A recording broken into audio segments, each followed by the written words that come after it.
Hey guys, it's Brandon, aka B.Rich Beauty, aka your beauty best friend. Happy Friday, y'all! Are y'all ready for the weekend? Well, we gotta chat. Snoop Dogg has started a fight club. Cynthia Bailey is suing her ex-husband. And is there a Verzuz battle in the future for Keyshia Cole and Ashanti? Baby, we're talking about that and a lot more. You know what to do. Grab your tea, grab your beverage. Let go.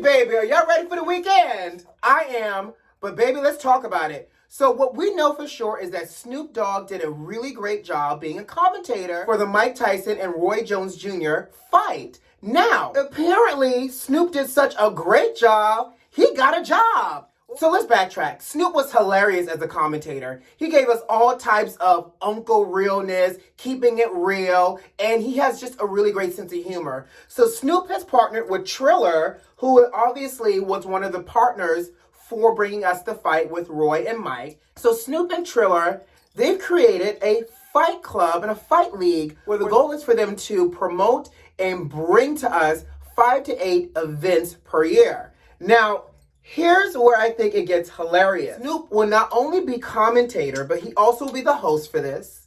He's also going to play an active role in choosing who they bring to the ring.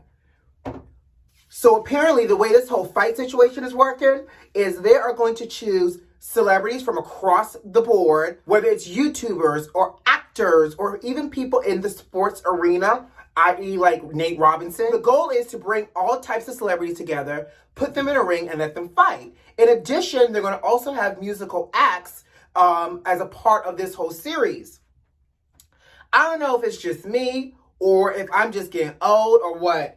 I didn't realize boxing events have now turned into concerts as well, but apparently that's a thing. Now, I think this actually would be something really good for Snoop. One thing for sure is we realize that Snoop is engaging, and this has the makings of us having more of these.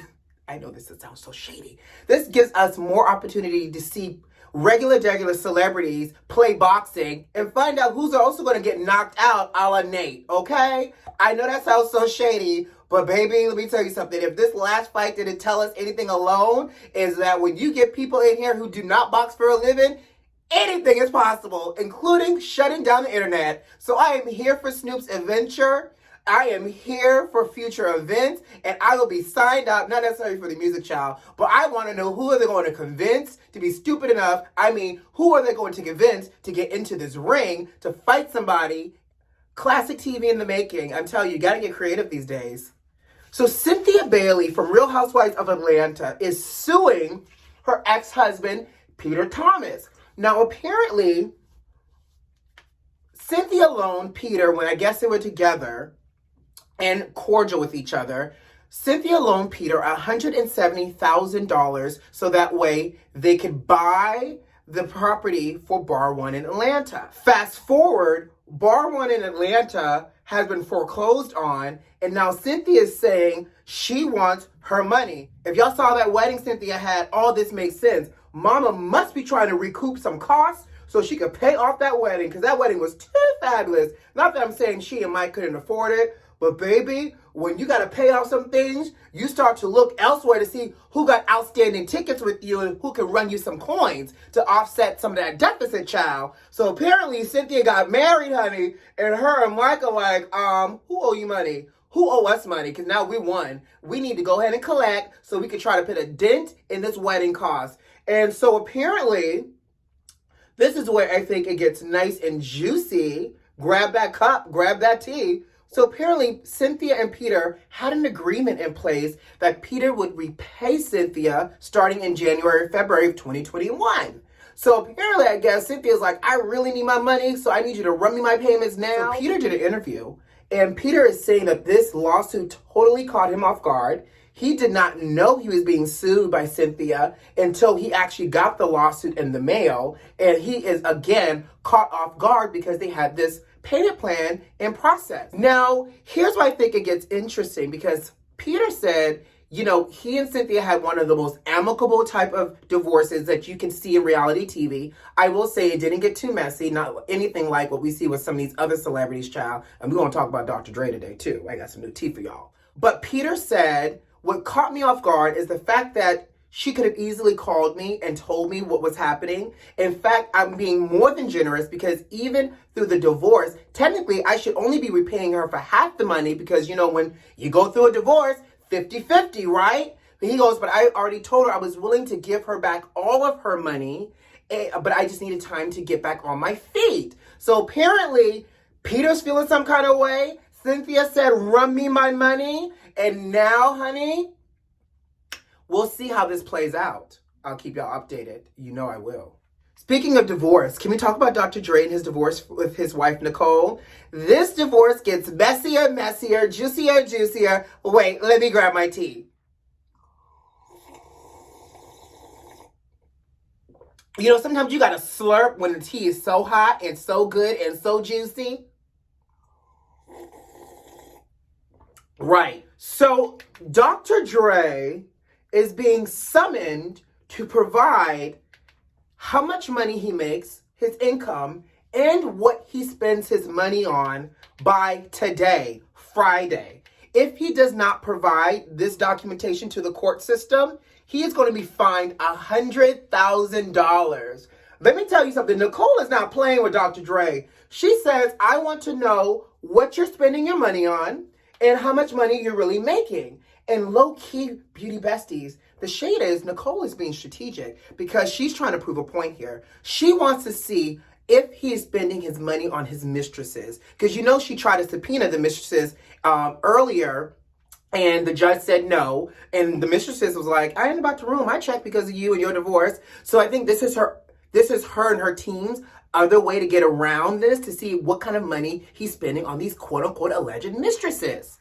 Now, my question is, what is she expecting to find out with this? So he discloses how much money he makes. He discloses what he's spending his money on, which I feel like is a complete violation of privacy. But hell, when you're going through a divorce, I guess all bets are off. Is she expecting to see like a line item, like line 13 and from his accountant that says like side chick 1, $100,000, side chick 2, $30,000? Like, what is she expecting to see here? Hotel stays for side chick 1, 50 grand. I'm trying to figure out how she's trying to see what he spends his money on for his mistresses. Because if he was smart, I wouldn't have anybody's line item. It would literally just be donation $10,000, donation $20,000, new shoes $50,000. I don't know, Bentley $100. All of those line items would be, in fact, if he was smart, he would label everybody as a luxury car. Mercedes, $30,000. Lexus, $40,000. He could get away with something like that, or maybe consolation. I don't know, but I don't know what Nicole is expecting to find. Again, I would hope this man is worth $1 billion, that he wouldn't be stupid enough to have side chicks 1 through 8 listed in his accounting statements for what he spends his money on. But Nicole, I like this little fishing expedition you on, sis. Keep it up. Let's see what you can catch with this bold move. So, child, word on the street is Keyshia Cole is going in for a Verzuz battle. And I think they're trying to figure out who she should battle. Now, I'm going to go ahead and keep it real. And if I got some Keyshia Cole fans watching me, beauty besties, I love y'all. Don't come for me. However, Keyshia Cole getting a Verzuz is equivalent to me as the person in PE that's being picked last. This is almost like, y'all know how Kathy Griffin used to have My Life on the D-list? I feel like we went from A-list celebrity, you know, classic Verzuz, Patti LaBelle and Gladys, you know, Babyface and Teddy Riley, and now we're down to Keyshia Cole and probably Ashanti. How does this work?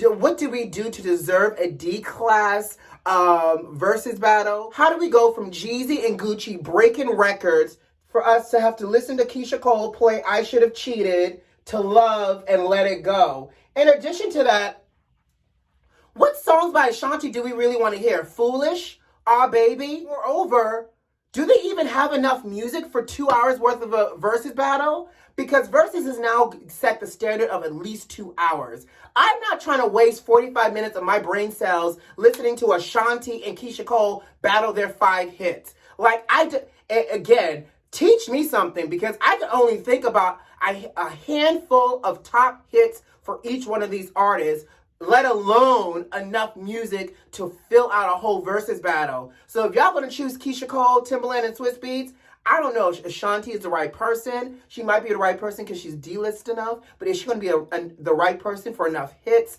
I feel like we're on punishment and that now we're being served D-list celebrities for this versus battle. I had high hopes for this, but we gonna see. Child, Singapore, we're gonna go across the ocean and take a little trip to Singapore.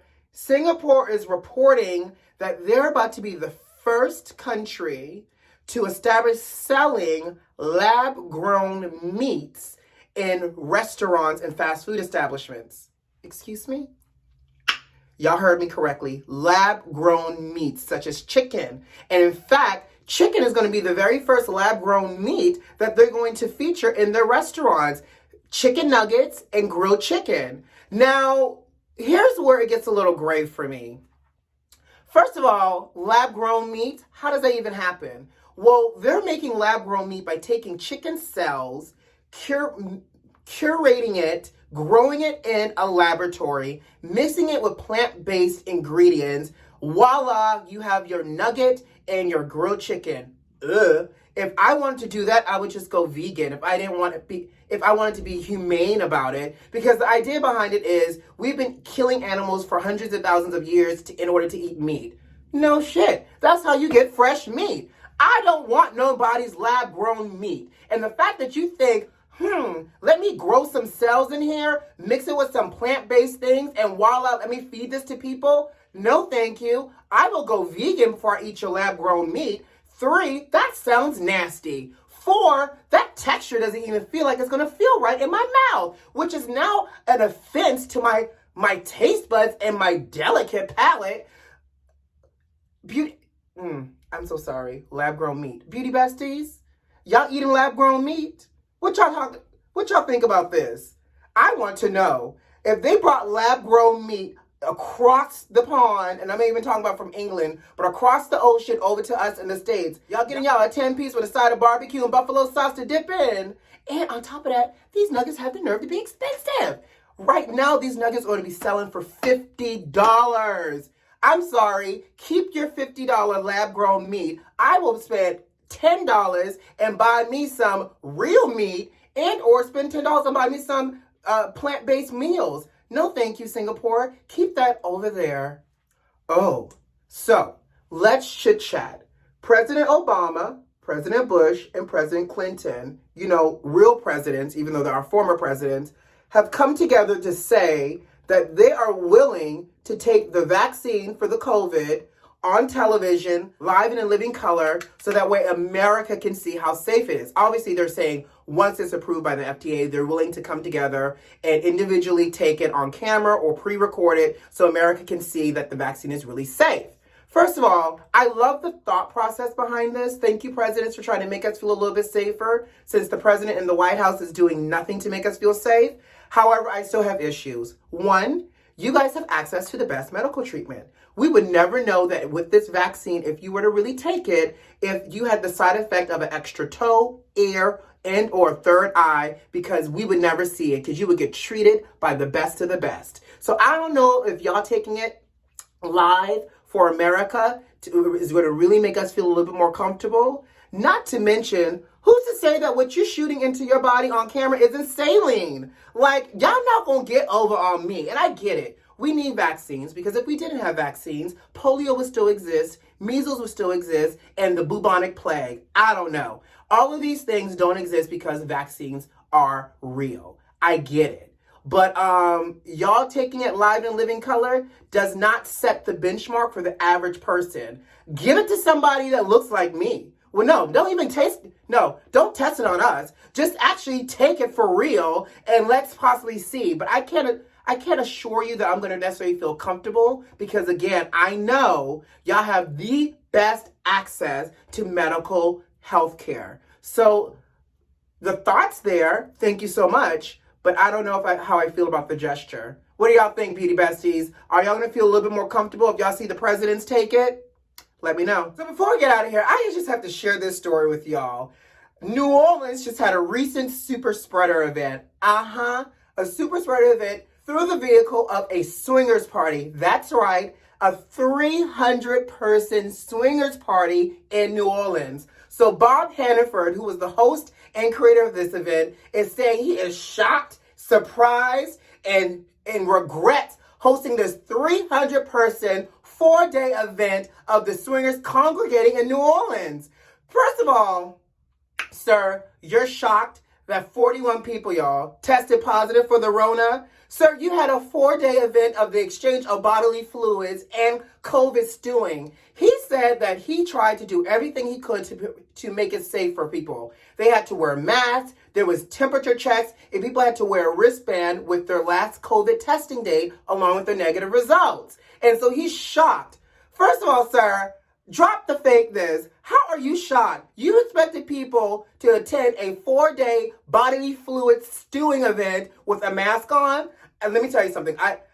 For those that went to the swingers party, I am not judging. But one thing I know for sure that my common sense tells me is that you ain't wearing no mask at no swingers party. I don't care. You may wear it for the first hour as you tiptoe on in, but once the party gets started, I am sure the last thing you're worrying about is wearing a mask. Okay? So he said that he went and started contact tracing folks, and folks were admitting that by the third and fourth night, they were like, bump it, balls to the walls. Well, not necessarily. Why? Who knows? Who knows if it was balls to the walls? But people were saying, bump it. We're already on our third or fourth night. Who cares about a mask? I'm sure. So apparently, he regrets hosting this 4-day swingers party. 41 people caught the Rona, and 300 people thought it was a smart idea to congregate in a pandemic down in New Orleans for a swingers party. I can't make it up. I promise you guys. I report the real tea, not the alternative tea. But baby, I hope everybody gets well, and I hope everybody got what they needed from that swingers party. In the meantime, I gots to go. You know what to do. Subscribe to the channel if you like this video if you like, leave me a comment, and make sure those notifications are turned on. I hope you guys have a great weekend. I will see you on Monday. Who loves you? I do. Bye.